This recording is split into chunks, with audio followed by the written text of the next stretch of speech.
Yes, ladies and gentlemen, boys and girls, children of all ages, my name is Glenn Chandler, host of this glorious YouTube channel, which has now got more subscribers than ever before, so thank you for that.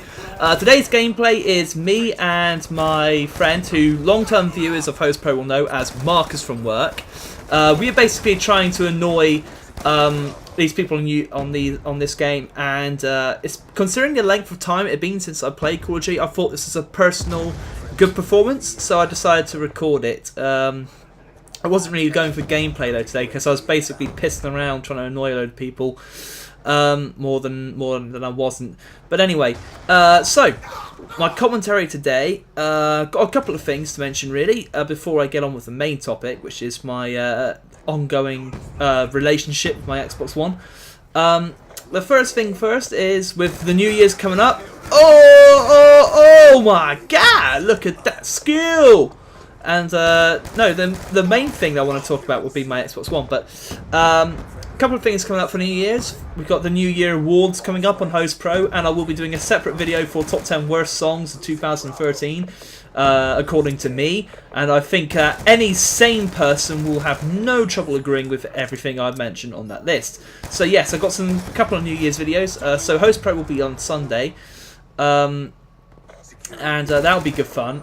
That'll be a very good video, I think. Well, actually, it probably won't be. I don't know. Don't know quite how it's going to go, to be honest. But yes, we will have end of year awards on the Host Pro, which I think, considering the fact that it's on Sunday, I think that's actually the day before the new year begins. So it's actually quite a fitting time to do that. Anyway, now that I've mentioned some coming up videos, let's get on with today's actual topic, which is the ongoing relationship between me and my glorious Xbox One. Didn't start very well, to be honest. I'm going to be honest. For 2 whole days, it was very much just a massive amount of abuse sent towards my Xbox One from myself. Chiefly because I tried to download a day one update. Yes, brand new console already needs an update. I was already a bit furious because I don't like this whole you buy a game and then you have to finish coding it with your console as soon as you buy it. I've never liked that, but well, the Xbox needed this day one update, so I downloaded the day one update. Well, I thought I'd download it anyway. I tried many times to download this day one update, but there's a slight issue. Well, I want to say a massive issue. The download kept getting stuck on 75% downloaded. I could download 74%. I could download 74% of the update, and then it would get stuck every time, non-stop, no matter what I did. And if I just left the thing there for ages, hoping it would move on, it would just turn itself off. That happened for 2 days, and then eventually, after this, I just called the helpline, and they made me do an offline update. So I had to download the update on my laptop, put it onto a USB stick, which took up a lot of USB memory. I had to format a USB stick first of all, so that I lost everything on that USB stick. And then you put it onto your USB stick, and then you see what I mean? And then you do some fancy shit on your Xbox. Well, some fancy shit. You just hold down a couple of different buttons at the same time, and then it does an offline update because you're waiting for a couple. And then eventually the thing just updated itself. The good news is, after all that faffing around, the thing is actually now working, and I really should not have done that. But I've got some mixed emotions about it at the moment, to be honest. The voice recognition software is pretty decent. It tends to, it's generally obedient, generally. Sometimes it doesn't seem to go, yes, what do you want? But you know, that's to be expected. It's still early days for voice recognition software, I think.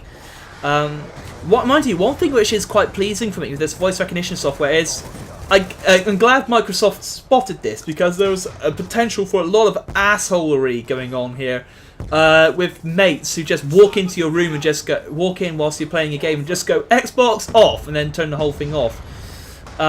Fortunately, that doesn't happen because it has a are you sure about this screen? But if you're in the middle of, say, a game where you have to tap X a lot, like Mario, then you're in a lot of trouble because X, I mean A.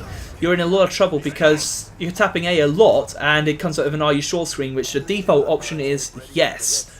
So I'm not so sure about that one myself.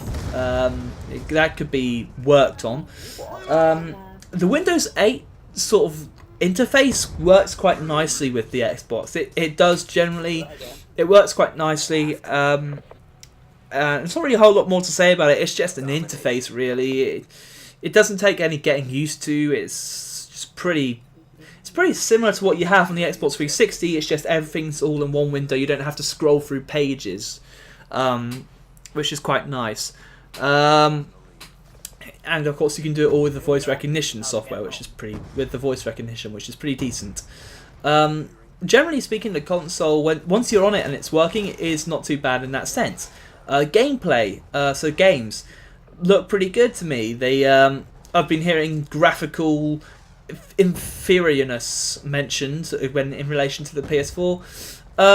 Even if that is the case, I don't feel like I've been shortchanged with the graphical ability of the Xbox. It's pretty decent.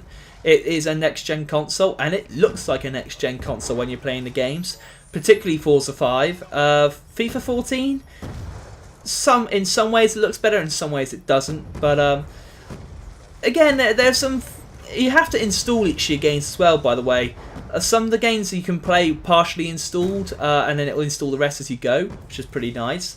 I do like that ability, the multifunctional ability of it, where it can do one thing and then you can do something else at the same time, which is quite nice. It makes a difference. Yeah, that's a generally nice feature. The fact you can install a game whilst playing a game is quite good, and it doesn't slow it down, which is very nice. Then you've got, like I said, graphic abilities. Some of the games are on an individual basis. There's some things that irritate me about the games, but it's got nothing to do with the console at all. The console is actually fine, and it's pretty good. The control's quite nice as well. The controller really is quite nice. I like the fact that the trigger buttons on the back of the controller are now curved a bit, so it fits to your fingers a bit better. And as you can see, I'm trying to hurry up. I haven't really got much more to say about it. Wireless module as standard is nice, makes a difference. But yeah, my one real criticism is the Day 1 editions will not download that Day 1 update, and it is mandatory. You cannot get past it. If you think, oh yeah, I'll just go straight to the home thing by not updating it, go offline, whatever, doesn't work. It just demands the update. So if you have bought the Day 1 edition, then that's something you want to consider. Do you really want to go faffing about with offline updates when the PlayStation 4 doesn't do this? As a result of that, and that alone, just the amount of faffing around it took to get the thing to actually work, I have to say it soured the relationship quite a lot to begin with. So if I had to recommend a console to you, I would not recommend the Xbox One, which is quite... even though I've got it, I would say if you really want a game console which works and plays games really well and all that type of thing, the PlayStation 4 is probably your better bet as a console. It just depends if there's some Xbox exclusives that you really want. But for me, PlayStation 4 is probably better.